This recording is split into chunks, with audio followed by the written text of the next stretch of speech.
Alors, Valsinette, je vais faire un partage d'écran pour déjà regarder la partition ensemble, puis après je reviendrai sur la vidéo pour jouer le morceau.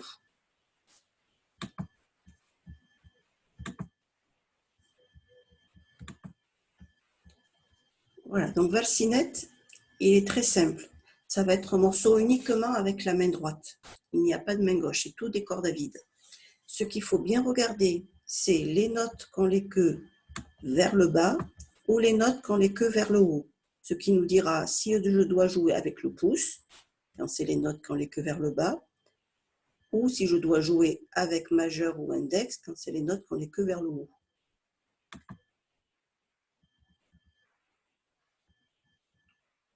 Si je prends le crayon, voilà, là je vous entoure les notes qui ont des queues vers le bas.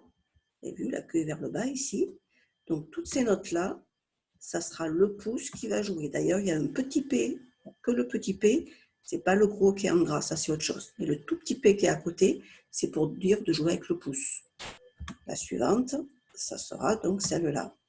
Donc vous allez avoir mi de chute, la de chute, mi de chute, la de chute, etc. sur la deuxième ligne. Donc ça, c'est toutes les notes qui se font avec le pouce. Mi de chute, la de chute, mi de chute, etc.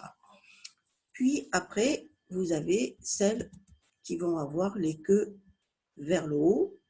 Donc, mi, si, vous avez vu, la queue va vers le haut, donc c'est majeur, index qui va jouer. D'où le petit M pour dire c'est majeur qui joue, et le petit I pour dire c'est index qui joue. Donc on a le soupir, majeur, index, soupir, majeur, index, etc. C'est toujours pareil, le même rythme sur les deux lignes.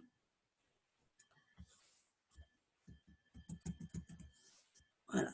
Donc du coup, pour toutes les mesures, vous allez d'abord avoir le pouce qui joue en premier, puis le majeur, puis l'index. Le pouce, le majeur, l'index. Ce qui va donner sur les premières mesures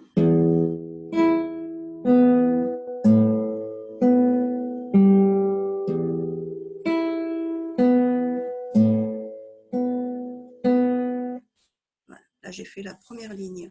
Donc, c'est toutes des cordes à vide. Votre pouce, c'est-à-dire les notes qui ont les queues vers le bas, c'est que des mi, sixième corde, ou des la, cinquième corde. Mi, sixième corde, la, cinquième corde. Tout le long du morceau, vous pouvez suivre toutes les notes qui ont les queues vers le bas, donc le pouce, c'est que des mi et des la. Les notes qui ont les queues vers le haut, majeur, index, c'est le mi, comme au début, le si, comme la deuxième note, et après je répète encore le si, et le sol, troisième corde. Donc mi, première corde, si, deuxième corde, et le sol, troisième corde. Donc c'est également que des cordes à vide. Si vous suivez la partition, vous voyez tout le long, c'est que des cordes à vide. Dernière chose à parler sur cette partition, c'est les nuances. Alors les nuances, c'est suivant si on veut jouer fort ou doucement. Les nuances sont indiquées, voilà, je parlais du P tout à l'heure, le petit P qui était le pouce, là il y en a un plus gros avec un M à côté, qui lui, ce plus-là de P veut dire piano. Donc MP, c'est mezzo piano, on va jouer moyennement piano, donc pas trop doux, mais pas fort. Et on a ce grand signe, ce grand soufflet qui va en agrandissant, ça veut dire qu'on va jouer de plus en plus fort et on va arriver à mezzo forte, qui est de jouer fort, pas trop non plus, puisque c'est pas forte, c'est moyennement fort. Donc on est moyennement piano et on monte pour arriver à moyennement fort. Voilà, ici. Et puis après, vous voyez, vous avez le signe contraire qui est du plus grand au plus petit. Ça veut dire qu'on va redescendre un petit peu. C'est la fin de la phrase. On va laisser tomber comme ça s'éloigner et on revient mezzo forte.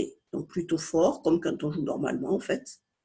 On restait plutôt fort et on retrouve notre décrescendo, notre soufflet qui diminue pour arriver finalement doucement pour finir. Ce signe-là, c'est un point d'orgue, c'est-à-dire que la note, on la laisse durer. Puis on retrouve les petits points, là vous connaissez hein, ces petits points qui nous font, hop, on ressort et on revient au début du morceau, début première ligne, et on rejoue tout une deuxième fois.